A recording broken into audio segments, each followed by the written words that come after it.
najvažnija vazdušna opasnost za Beograd. Beograđani, lagano se spustite u svoja skloništa i zakone, unesite pripremljene stvari, otvorite prozore, spustite roletne, isključite električnu energiju i zatvorite gas i spustite se u svoja skloništa. Sledite dalje uputstva i informacije gasnog centra za obaveštavanje. Znači vazdušna opasnost za Beograd, građani spustite se u skloništa i zakone gotovo.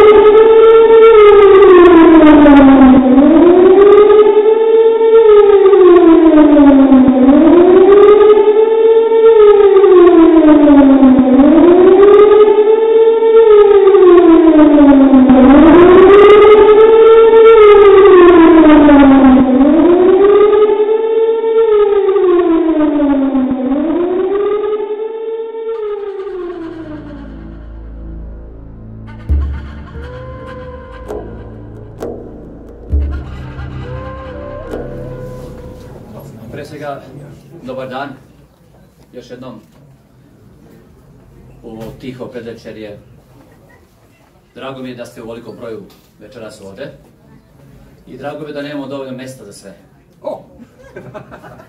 To znači da i ovi gori me čuju. Oni koji ne čuju, verovatno će kasnije. Pre svega bih se zahvalio u ime Srpskog kulturnog centra Offenbachu da ste sa nama večeras. Sa malo suza ili ne, bit će vjerojatno interesantno. U ime kluba, u ime našeg kulturnog centra, zahvalio bi se pre svega predstavnicima države, na čelu sa našim dragim gospodinom Brankom Radovanovićem, konzulom Republike Srbije u Frankfurtu i celom njegovom osoblju, prijateljima i saradnicima koji su večeras ovdje sa njim došli. Uz njega, naravno, i našem gospodinu, dragom viđenu pukovniku, gospodinu Dejanu Cimajeviću, koji je našao shodno priliku i vremena da učestvuje sa nama večeras ovde i da svoj deo ovoj manifestaciji, komemoraciji 20 godina od agresije, ponovit ću još jednom, agresije NATO alijanse u to vreme na Saveznu Republiku Jugoslaviju, blagim rečima rečeno Srbiju i Crnu Goru.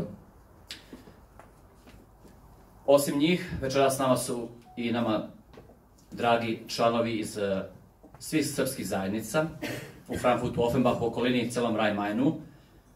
I što najvažnije, s nama je sveštenstvo, sa nama dragim ocom Simonom. Hvala vam još jednom što je naše vremena, posle liturgije, da dođete do nas.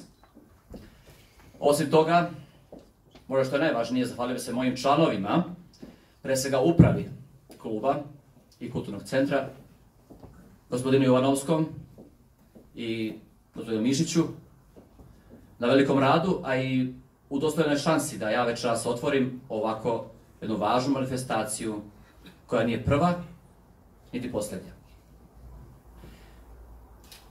Srbi su večni dok njihova deca misle o njima.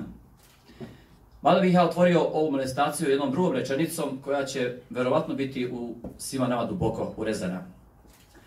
A izgovorena je te davne 1999. godine, negdje između Košara na granicama sa Albanijom, na tom drugom frontu 200 km dugom od jednog tada, sada već penzionisanog pukovnika, komandanta 564. motorizovane brigade, koji je prilikom molbe jednog vodnika da se povuku 200 metara u pozadinu pri naletu jakih neprijateljskih snaga, naredio nešto što je veoma bitno za sve nas. Rekao je svojim momcima, svoje braći, vojnicima, nema natrag, iza je Srbija. Rekao je njima koji su bili ispred njega i iza njega. To znači da je rat završio kao pobednik, hvala Bogu, živi. Tom rečenicom vodit ćemo se i mi. Nećemo ustuknuti, zaboravu šansu nećemo dati. U to ime drago mi je da i cela prosveta večeras, prosvetni radnici sa nama, koji će dati veliki prilog da se više ne zaboravi takav događaj i da se spominje i obeležava, jako je to komemoracija tužnog slučaja I u to ime, da ja ne više polemisao, dug je dan, kratka je noć, nastavit će konzul, gospodin Branko Radovanović. Izvolite, gospodine Radovanoviću.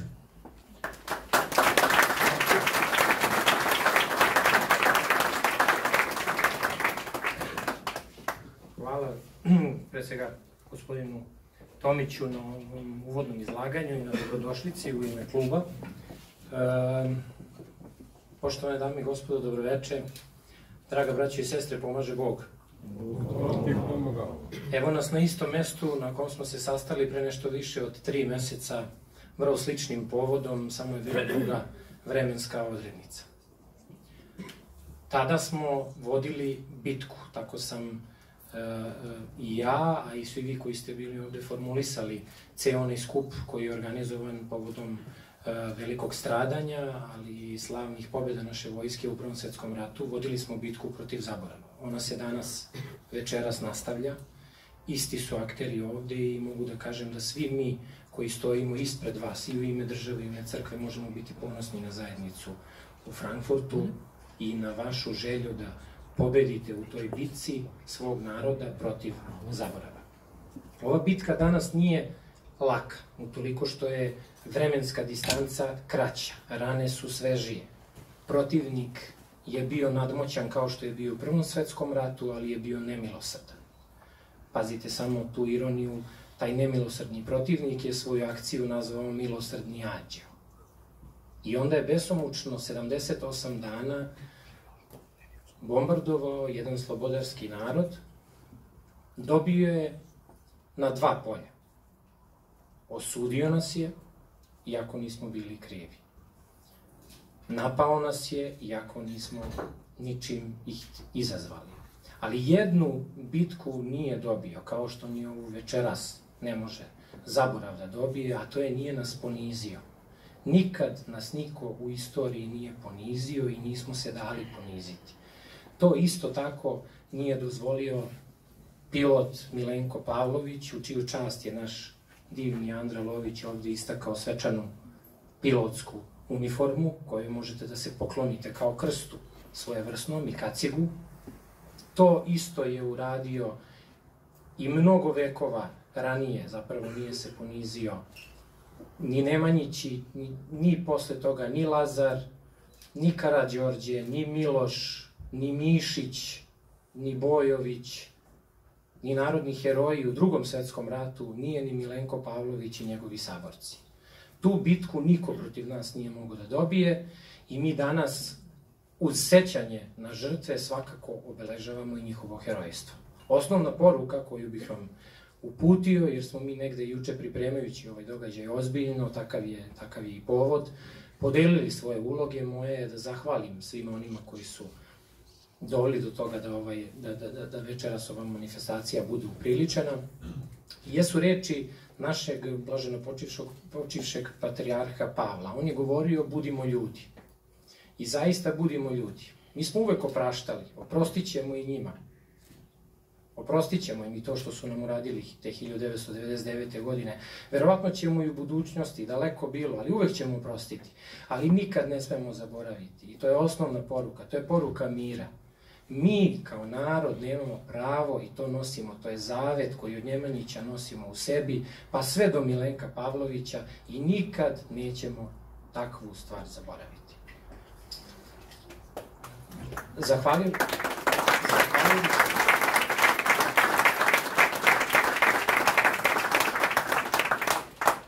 To da nećemo zaboraviti, ovaj aplauz je zapravo upućen vama. Zašto? A ja ću se zahvaliti ovde prisutnom saborcu pokojnog Milenka Pavlovića, a to je naš pukovnik i zaslanik odbrane u Berlinu, pukovnik Dejan Cimbaljević. Njegova ideja je bila da se ova manifestacija desi baš u Frankfurtu. Ne u Berlinu, ne u bilo kom drugom gradu, nego u Frankfurtu. Verovatno ste ostavili utisak i u proteklom vremenu, a i osetio je snagu koju nosi ova dijaspora ovde. Dobro, neće mi zameriti sad klub u Offenbachu na Majni, ali Frankfurt i okolina. Ovo je zaista jedna velika snaga koju imamo kad zajedno istupamo. I ovo ste večeras dokazali opet, utoliko što ste se okupili u ovolikom broju. Pukovnik je predložio, ja sam to naravno odmah vrlo rado prihvatio, jer mi je čast bila da odgovorim na vaš poziv. Prvi moj poziv je bio upućen našem dragom i vašem članu, a ja ga rado zovem i našim članom u konzulatu, Andri Loviću, koji je sa svoje strane, kako smo mi navikli od njega, se potrudio da ova manifestacija ne bude samo komemorativna svečanost, već da bude obogaćena jednom prigodnom izložbom, a potom i odgovarajućim programom, gde bih se naravno najpre zahvalio članovima ovog kluba, pre svega gospodinu Jovanovskom, gospodinu Mišiću i gospodinu Tomiću, ali i svim ostalima članovima Srpskog kulturnog centra. Znam koliko se odričete, vi ste otkazali mnoge manifestacije druge i išli ste na uštrb svoje dece, ali vam je jasno da ste ovde stavili istoriju kluba ispred egzistencije. I na tome vam čestitam. Svaka vam čast i nadam se da ćete to raditi.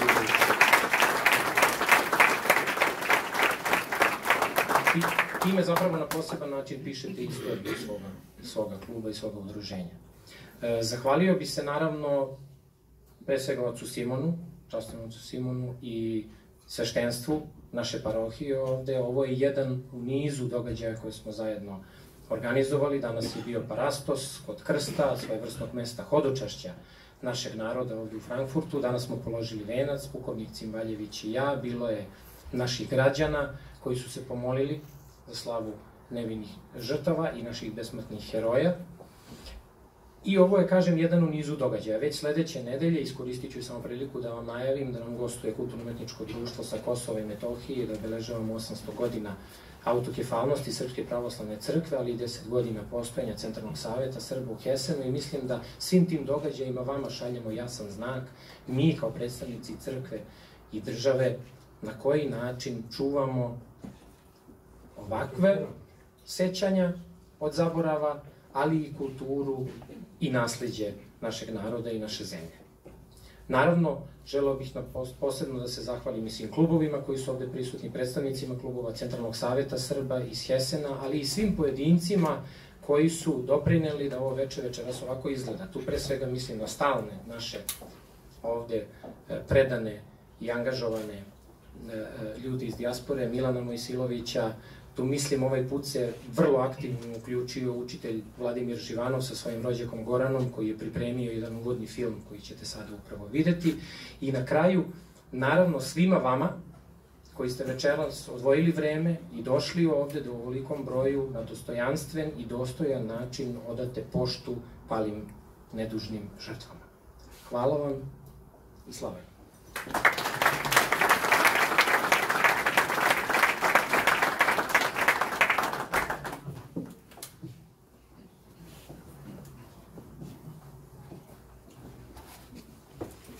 Pomaže Bog. Kosovo je Srbija. Srbija je Kosovo. 24. mart 1999. 24. mart 2019. Okupili smo se večeras tačno 20 godina kasnije, da se setimo svih stradalih u zločinačkoj NATO agresiji. Da se setimo onih koji su dali život za našu milu, namučenu otadžbinu, majku Srbiju. Da ne zaboravimo šta su nam radili belosvetski zapadni gadovi i da pamtimo večno našu žrtvu. Da pamtimo i nikada, nikada i nikada ne zaboravimo. Ovo veče i ova izložba posvećeni su našim neustrašivim herojima, civilima i vojnicima koji su stali na branik otadžbine Srbije.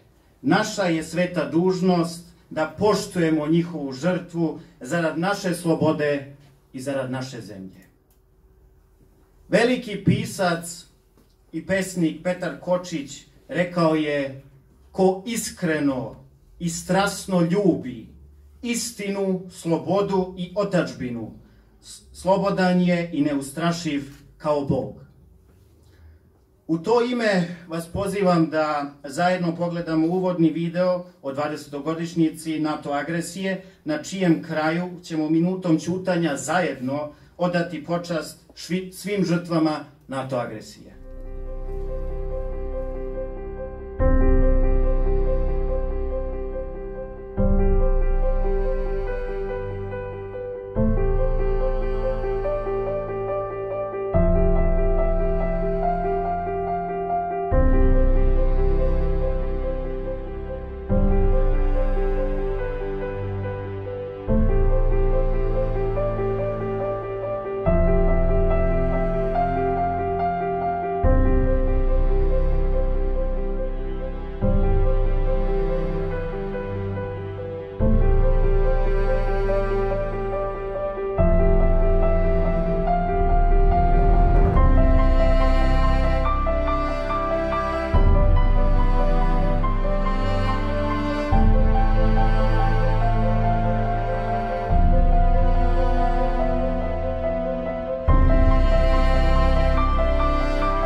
Dobro večer. Neprijateljski avioni agresorskih NATO snaga oko 20 časova izvršili su prve raketne napade na našu zemlju. Avijacija NATO je večeras u prvom talasu agresije na našu zemlju gađala ciljeve u Prištini, Kuršumliji, Užicu, Danilovgradu, Novom Sadu, Pančevu i Podgorici, nezvanično saznatanju odbojnih vlasti. Pažnja, pažnja, vazdušna opasnost za Beograd. Pažnja, pažnja, vazdušna opasnost za Beograd. Beograđani, ako znate da ponovimo, isključite struju, zatvorite gas, otvorite prozore, spustite roletne, pomerite zavise, ponesite pripremljene stvari i lagano se spustite u svoja skloništa i zaklone. Sfere koje su upravo označile vazdušnu opasnost pozivaju da se uputite u skloništa. U skloništima sledite informacije i upustva koje će slediti iz Gradskog centra za obaveštavanje.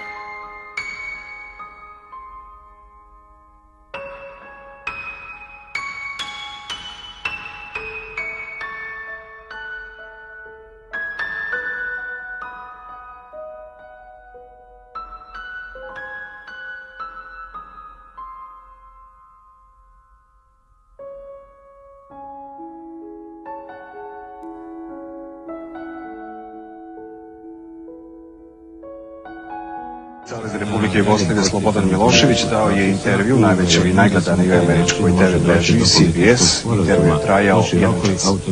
Verujem da će kada bombardovanje i agresija prestanu biti vrlo lako nastaviti politički proces. Istakao je pored ostalog predsjednik Slobodan Milošević.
nije pustio. Samo onaj koji nema duše, kada su sa visine sile iz mraka sve pod sobom počele da ruše. I nema načina da razumem i opravdam te ljude. Bome na gradove i sela. Pa ko su onim Božim slugama da sude?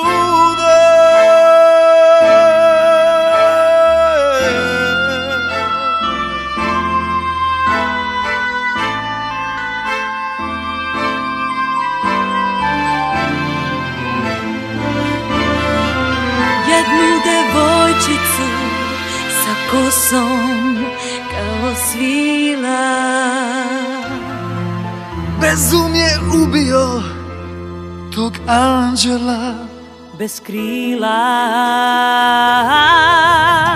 Samo ti, Gospode, znaš zašto nešto daješ i koga uzimaš. Za samo tren jedno je malo srce kucati prestalo. Samo ti, Gospode, znaš zašto nešto daješ i koga uzimaš. Zar ti je baš dan, o dragi Bože, anđela ponestalo?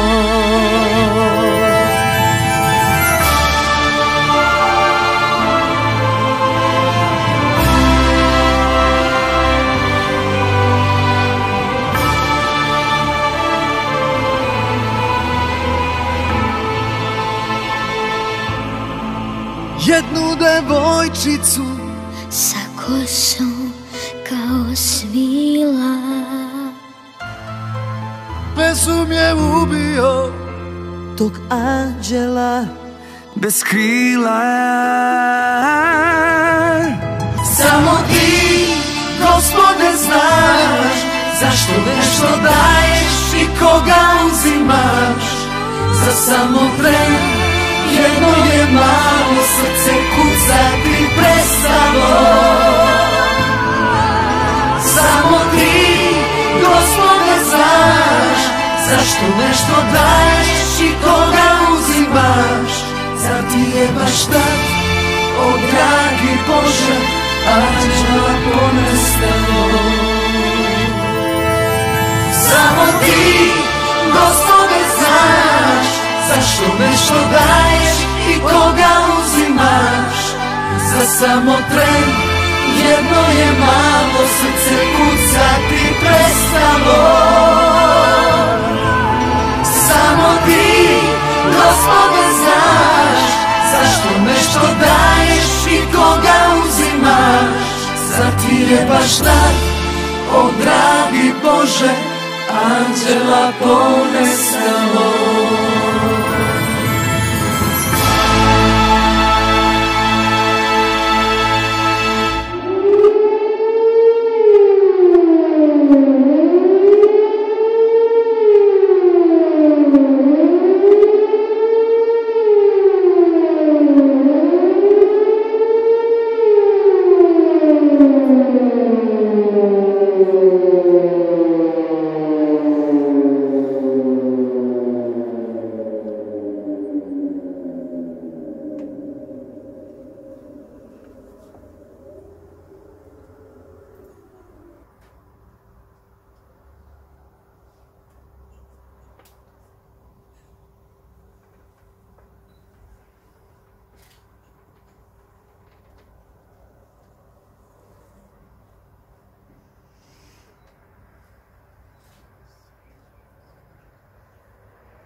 Slava im.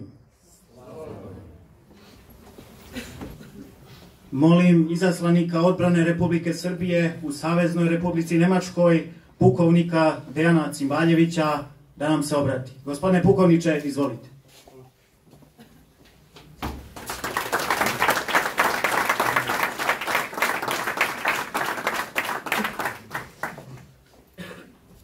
Dragi prijatelji, braće i sestre, ja se izvinjavam ako mi bude glas malo drhto, kao i vama, puni ste emocije posle ovakvog filma, posebno posle ovakve pesme o Maloj Milici, i to nam sve govori kakva je agresija i kakav je agresor bio 1999. godine. Pre nego što počnem sa izlaganjem, hteo bi da se predstavim.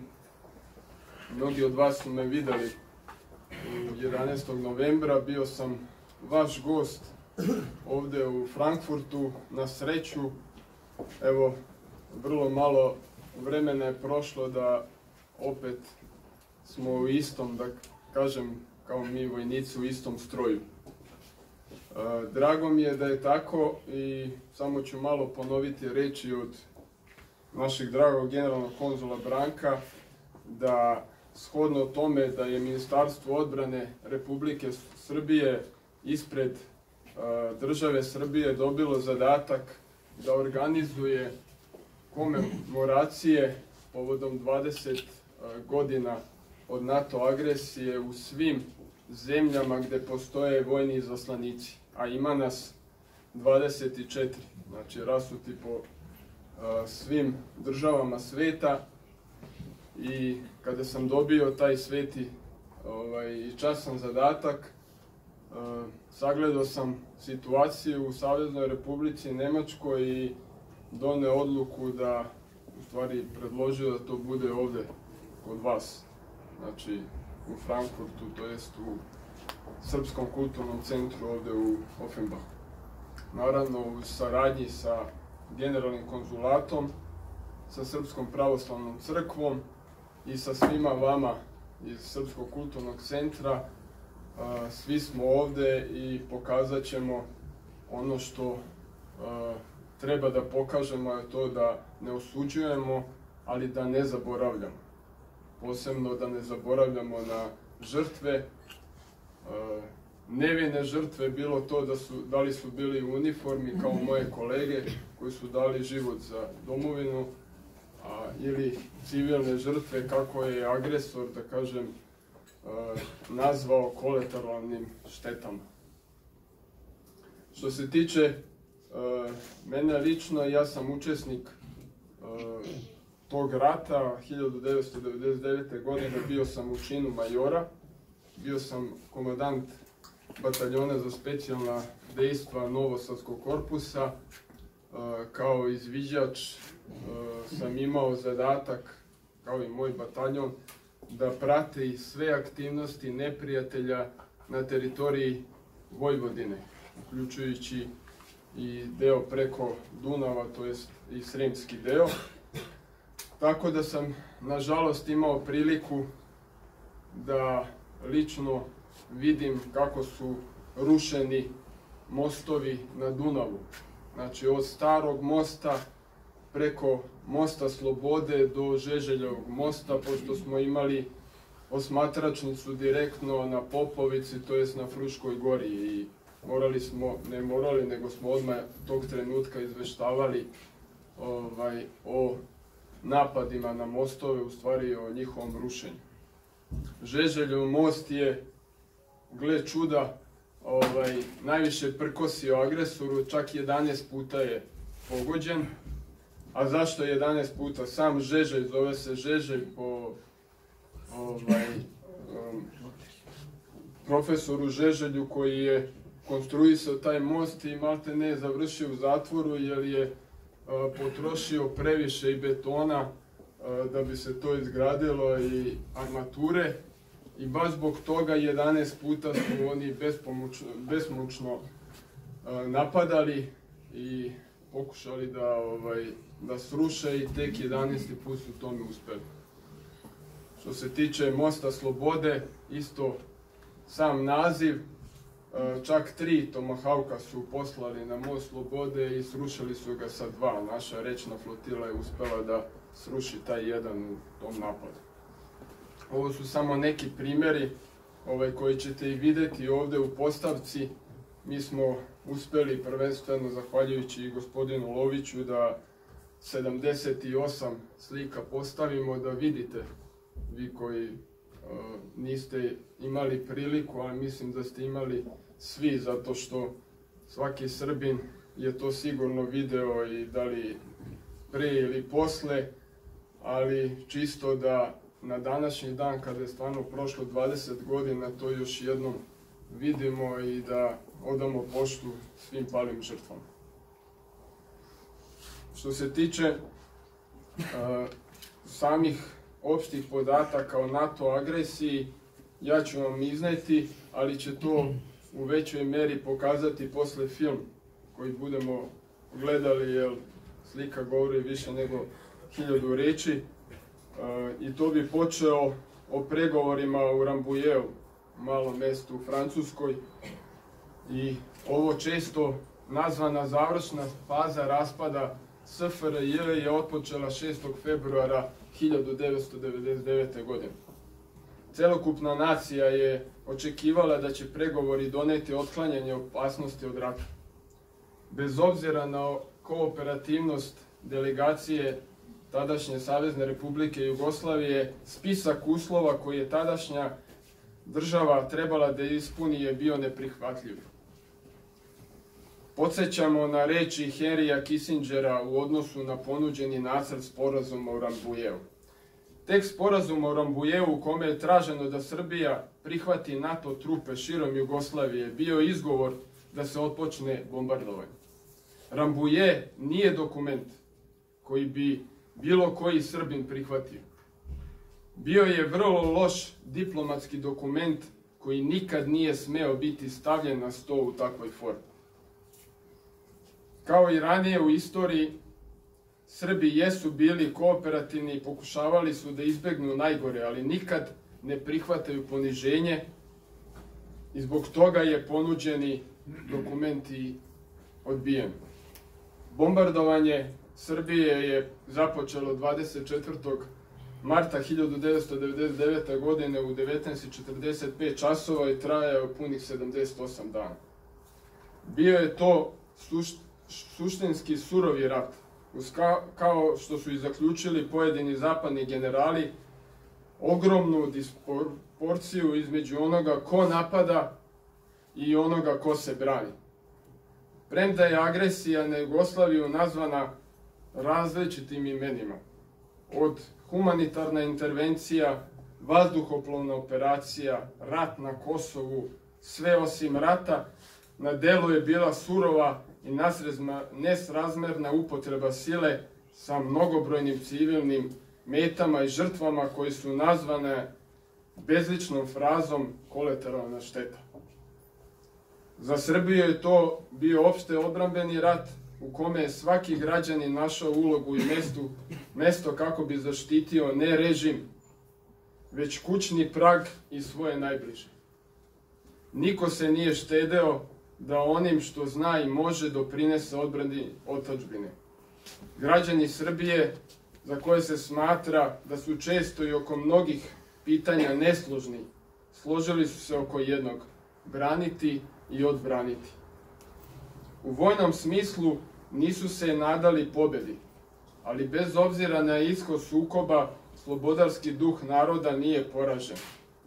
Oružane snage su do poslednjeg, bez obzira na ishod sukoba, do poslednjeg pripadnika izvršavale zadatke odbrane suvereniteta i teritorijalnog integriteta zemlje i u tom smislu ispunili su svoju misiju. U toj borbi mnogi su izgubili živote. Taj rat je bio takođe eksperimentalni i hibridni, svim sredstvima, kako je i prema kraju sve više bio usmeren na civilne ciljeve i infrastrukturu. U njemu je stradalo 2500 građana. Ranjeno je 12.500 ljudi, od čega 79 dece. Uništeno je 25.000 objekata, 470 km puteva, 44 mosta, 14 aerodroma, ali time se lista ne završava. Nižu se škole, bolnice, vrtići. Na ciljeve u Srbiji je ispaljeno 1300 krstarećih raketa i bačeno 37.000 bombi. Beograd, Niš, Novi Sad, Aleksinac, Surdulica, Kuršumlija, ali i gotovo sva ostala mesta i naselja bili su stratišta na kojima su pripadnici oružanih snaga i građani izgubili živote. Od prvih linija odbrane neba iznad Srbije, Košara, do ambasada Kine, ciljevi su birani na način da se unište resursi odbrane i moral stanovništva. Sukobi su završeni sporazumima i diplomatijom, onom istom diplomatijom kojom su 4 meseca pre toga u Rambujeu, Jugoslaviji, postavljani ponižavajući uslovi, kao i uvek tamo gde je trebalo da budu isprečeni. 20 godina nakon bombardovanja Srbije, problem sa Kosovom i Metohijom nije rešen. Ponovo su na sceni nesuglasice, ograničenja ili zabrane prometa roba, ljudi, politički stavovi koje je nemoguće približiti. Danas, nakon 20 godina, stabilnost i mir na Balkanu ne izgledaju mnogo bliže nego pre bombardovanja. Jedina razlika je ogroman broj izbeglica, ogromna materijalna razaranja i veće nepoverenje među narodima. Konačan sud o ulozi jugoslovenske vojske i srpskog naroda u građanskim ratovima daće istorija, nadamo se u razumnom roku. Srbija je među prvima pružila ruku pomirenja i izrazila žaljenje za nevine civilne žrtve na svim teritorijama gdje su se odvijali sukobi tokom građanskog rata usred raspada SFRJ, ali također očekuje izvinjenja i više pravde zbog zločina nad srpskim narodom, nevinim žrtvama zbog proterivanja stanovništva i uništavanja materijalnih dobara. Srbija poštuje svoje stradale. Danas ih se sa pijetetom seća i uvek će se sećati. Poštujemo i tuđe žrtve i među prvima smo pružili ruku pomirenja svim akterima u regionu. Posebnu poštu odajemo pripadnicima oružanih snaga koji su svojom hrabrošću, kreativnošću sačuvali tradicionalne vrednosti srpske vojske i odbrane zemlje. Srbija danas nastoji da svoje oružane snage uvrsti u red modernih, savremenih oružanih sila u svetu, dobro obučenih i opremljenih. Srbija nastoji da u budućnosti bude sposobna ne samo da brani svoju teritoriju, već i da aktivno doprinosi očuvanju mira u svetu daleko od njenih granica, učešćem u operacijama pod okriljem Ujedinjenih nacija. Vojna neutralnost Srbije je opredeljenje koje je ishod teških iskustava sa kojima je bila suočena država Srbije i njen narod krajem 20.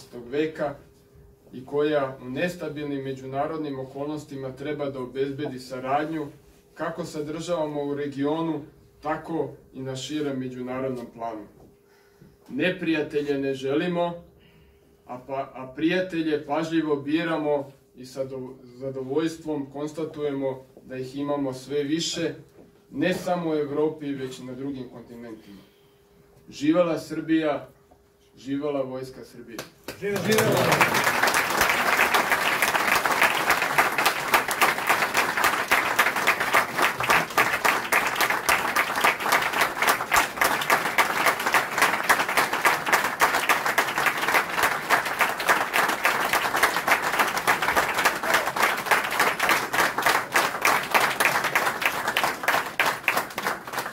Zahvaljujem gospodinu pukovniku Cimbaljeviću. Sad imam tu čast i odgovornost da vam iznesem jednu pesmu koju je baš napisao jedan drugi Cimbaljević, Dušan Cimbaljević, najmlađi sin našeg večerašnjeg gosta, pukovnika Cimbaljevića. Pesma koja je posvećena baš ovoj večeri i ovom događaju. Nebeski hor. Dušan Cimbaljević. Oj dušmane crni, što mome rodu pretiš, ološu, što mojoj zemlji štetiš. Da li u ogledalu vidiš odsjaj vaših lica, surovih, bezbožnih i ulickanih ubica? ne bi dovoljno što si sejao smrt, što si srpsku decu poslao u rajski vrt. Već nam donese bedu, bolest i rak. Od osiromašenog uranijuma je oboleo gotovo svak. Gađao si mostove, bolnice i škole, potresne slike svakog Srbina bole. Uzimao si reč, anđeo, za đavolsku rabotu, vaš milosrdni je za večnu sramotu. Šta su mala Milica i novinari bili krivi? Možda zato što su Srbi, a uz to i živi. Naša deca su odrastala u sirene, ali one za uzbunu, a ne Disneyjeve sa TV antene. Na ovu temu ne možete da sakrijete dozu smeha, molite se Bogu za oproštaj ovog ogromnog greha. 20 godina je prošlo, a kao da je bilo juče, kada u komšiluku nešto glasno puče, kada dečiju sreću zameni strah, kada jednoj maloj zemlji poželeste krah. Slava svim civilima koji u nepravdi stradaše, slava svim junacima koji na braniku padaše, slava svim čuvarima našeg neba. Oni su primer kako se za svoju zemlju boriti treba, slava svoj deci oboleloj od raka, sudbina nas Srba nije uvek laka. Slava svim običnim ljudima iz našeg horora, Bože pravde će se večno čuti iz nebeskog hora, slava svakom mostu, svakoj školi i reci, borbu za otadžbinu nam u amanet ostaviše preci, naš oganj i plamen ljubavi večno će da sija, živela nebeska i besmrtna Srbija.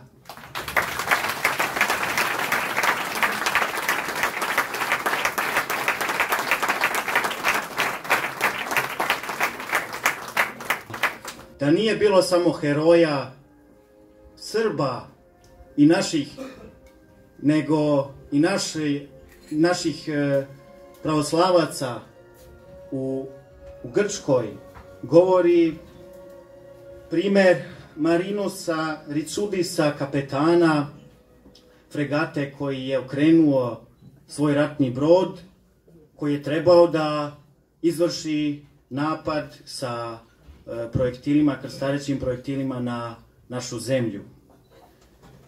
Sada ćemo pogledati jedan jako kratak klip o tom čoveku, zato što želimo da pokažemo da je bilo i ljudi koji su bili uz nas.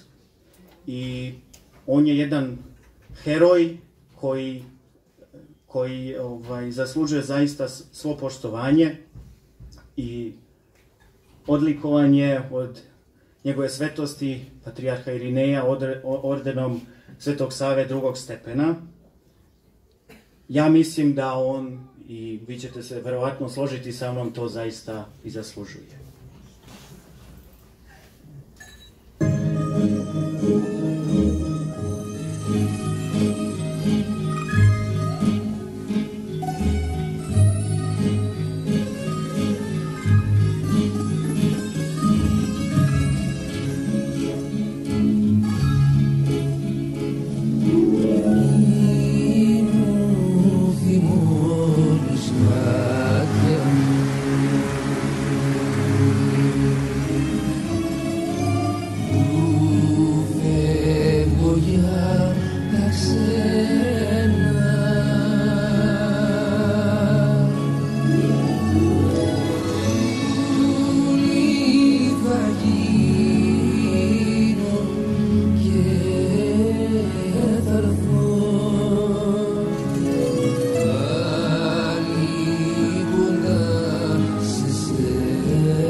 Dame i gospodo, braćo i sestre, ovim je naš današnji zvanični deo ove komemoracije 20. od NATO agresije na Saveznu Republiku Jugoslaviju završen.